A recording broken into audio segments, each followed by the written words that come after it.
Right, thank you for choosing to return to the mark scheme for free will versus determinism. Or was it a choice?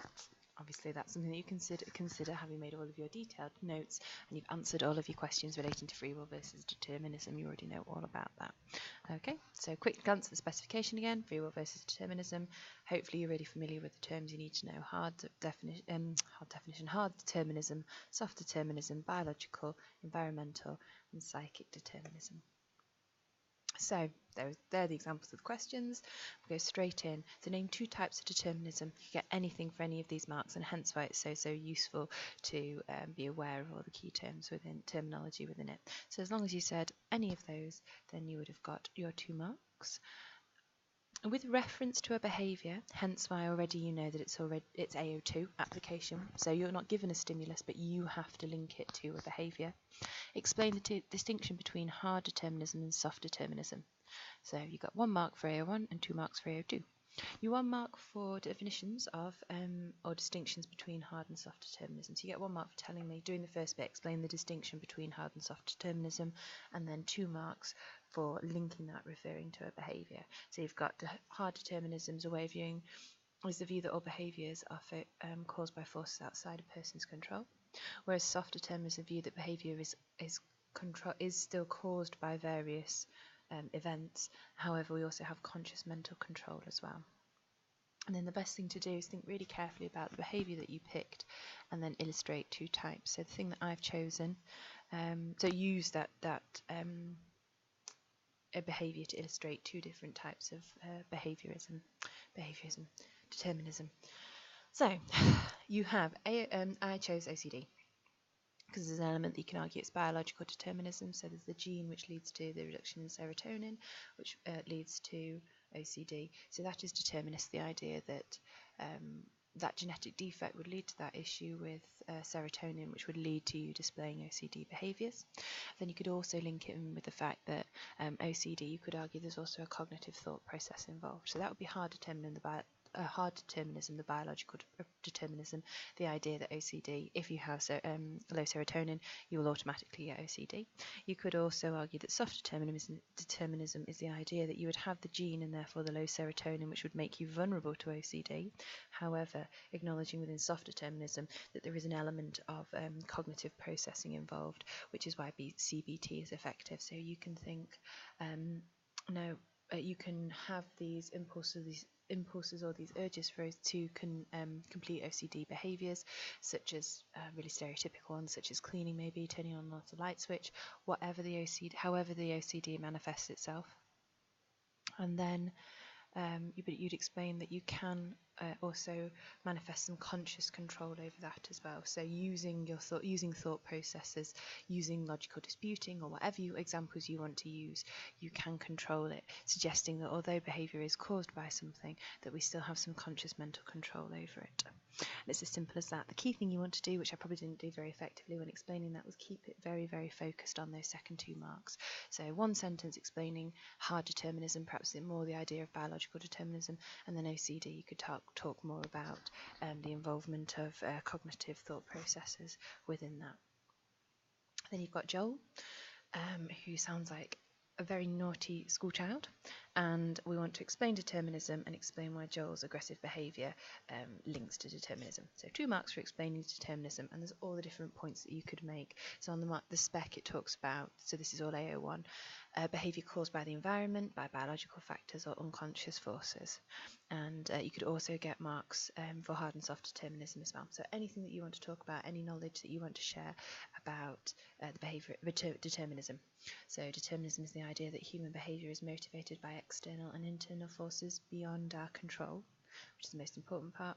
And then biological determinism suggests these forces include genes and hormones, whereas environmental determinism suggests that it is a consequence. It is the consequences of behaviour which influence our behaviour. So thinking about operant conditioning, classical conditioning there, the key one obviously operant because it's consequences, so reinforcement. The reason that I've chosen those 2 should hopefully become clear in a moment. So now we've gone on to the application. You get your 2 marks for application, and there's various things you could talk about. You could refer to the biological and the idea that his brothers were also aggressive, so got into fights. Environmental, learn to get his way through consequence, or psychic, and you can refer to the use of displacement or fighting with other children. You need to, if you're not familiar with those terms, perhaps return to Freud and look up displacement, so defence mechanisms. And then I would say, so the second part of my essay, or my answer would go, Joel's experiencing biological determinism because there is clearly a genetic link for aggression, as his brothers are also aggressive. He is also an example of environmental determinism, as he has learned to act aggressively through reinforcement. And then I've quoted the stimulus directly to make it really, really clear that I'm using some application, so getting his own way. This question was also answered really, really effectively in the Tutor to You webinar, which is linked on the other PowerPoint at the end, which is excellent. He explains that really, really effectively, and also says that you should quote from the stimulus. So obviously talking a lot of sense there. Next one, we have another stimulus. So again, it's 6 marks for AO2 now. And I've broken down that top band, so things that you have to do. So it says, with reference to the item above, ding, ding, ding, AO2, explain what is meant by determinism. So you must refer to the items above, explaining what determinism is, particularly 3 types of determinism. So make sure your knowledge is accurate and detailed. You want to talk about things accurately, so don't make any mistakes. Make sure you're confident with the information and provide as much detail as possible.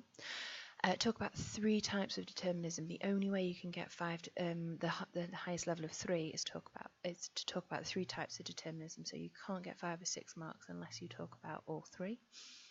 Clear and effective application. So that's the exact wording that's used off the spec. You can see in the corner the mark scheme. Quote stimulus directly and explain why it demonstrates concepts clearly. So you clearly applied, you've quoted from the stimulus, and it's effective. You've explained why you are using that quote. So exactly like if you do anything like English Lit or media maybe, think about that.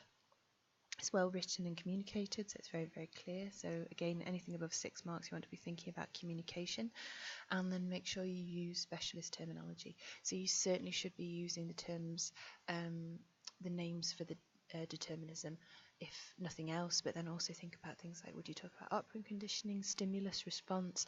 Think about all that terminology. And as you don't do those, you start to drop down the levels, so make sure you're doing all of that.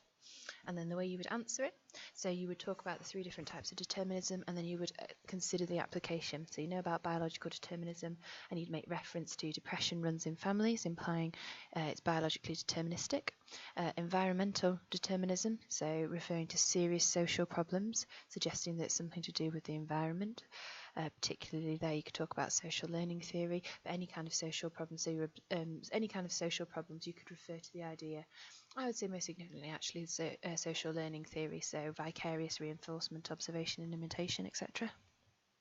And then psychic determinism, and the experience of a traumatic event in the past suggests that it's psychic determinism, and you want to link back to the lovely Freud there.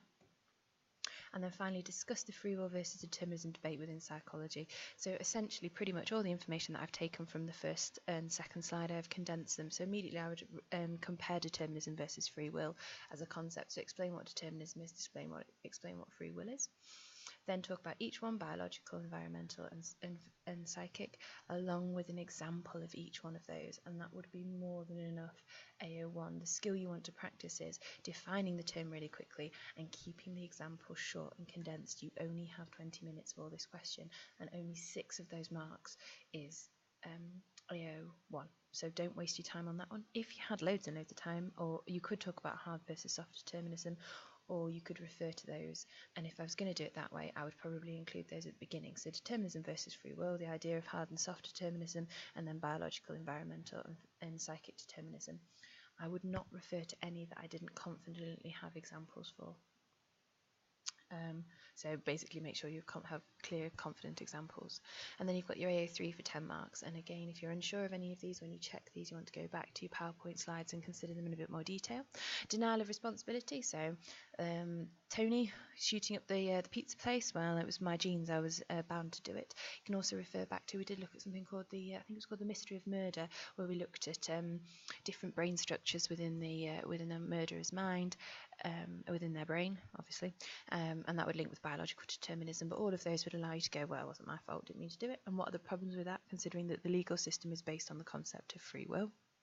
You also have issues with psychological treatments, so of course some treatments such as drugs and systematic desensitization would be incredibly useful here. would be used and encouraged by the determinist approach. However, things that would be sidelined, which are very, very effective psychological treatments, include things like CBT. Particularly, that would be quite a significant one because they ignore the idea of conscious mental control. And then you could talk about biological and environmental determinism, where you talk about the 50% concordance rate. So if it's biological, it's only a 50% concordance rate in schizophrenia for MZ twins, suggesting that there are other factors, and the same way around, because there is a 50% concordance rate, there must be some biological factors. So really genetic, biological determinism and environmental determinism should work together on that one. And then you've got the lovely Libet, who suggested that we don't have any free will, that free will absolutely is an illusion, because 10 seconds before we make a conscious choice, our brain activity suggests that a conscious choice has already been made for us. And then finally we finish with the interactionist approach to draw a conclusion that that would be the most effective way. So it's inappropriate to consider whether it's free will versus determinism. How can free will and determinism work together? And then you can see here you've got it broken down into the different levels. So again, similar sort of thing. Your knowledge needs to be accurate and generally well detailed. So the most important thing there is accuracy. And then the detail comes from using examples to add and explore things. So accurate definitions and definition and explanation of key terms, and then detailed by using really clear examples and explaining why those examples are examples of the key terms. Discussion, evaluation, and application. If there isn't any application in this case, is thorough and effective. The best way to do that, use the PEE structure, and then a however at the end if you would like to. So you must be explaining things in detail. Don't just go, again, I know I'll say this with every single one. Don't just go to year one level, keep the higher level, think about all the different terminology, explain it thoroughly. Assume you're talking to somebody who's intelligent but knows absolutely nothing about psychology. You can't just make a point and then not expand on it. It's the expansion of your evaluation points that is so key. The explain in your PEE paragraph. The answer is clear, coherent and focused. Well, that will come along with everything else. And most importantly, specialist terminology is used effectively. Use it a lot, use it throughout, and make sure you're using it correctly. Okay, otherwise you will not get into the top band, or if you have a look, is mostly used effectively. Even the second band, it could pull you down. And then a couple of things to consider. Have you written between 450 and 550 words? Have you got 1/3 of AO1 and 2/3 of AO3? So careful things to consider. Automatically, if somebody said to me, what do you think a student may get wrong? They're the key things I would consider. Have you explained how the examples link back to the key terms? So when you use an example, you don't make sure they're not sort of separate sentences. So this is a biological determinism is, and explain the key term. An example is this. You must explain how that links back, so to make it really clear that you kind of use the example is not an isolated example, it's one that links back to the key term. Make sure you use the P structure, make sure you use terminology, and exactly as you spoke about, have you extended your evaluation points enough? Really return to that explained sentence and explore it in further detail. And finally, before you bring your essay to me, have you identified areas for improvement? Have you told me how you can improve your essay? Okay, hopefully that was you feel quite confident with the information that you've provided. Your essay or any of your exam answers are very strong, so if you bring them to the front now, we can have a talk about that. Okay, thank you.